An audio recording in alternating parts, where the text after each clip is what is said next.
You are listening to the show on KJZZ, and these are the sounds of the city. There you go. So my name is Edward Maciejczyk, and I am the head knight here at the Arizona Medieval Times. We're expected to be stuntmen, equestrians, sword fighters, and athletes at the same time, and actors. Who then, my lords, deems himself mightiest in skill? Who shall claim the first challenge? The jousting is probably my favorite stunt.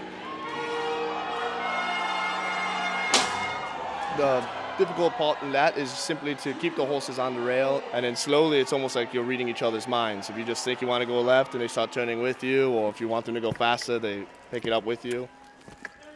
When I first started, I was actually scared of horses, so it's a little leap from there.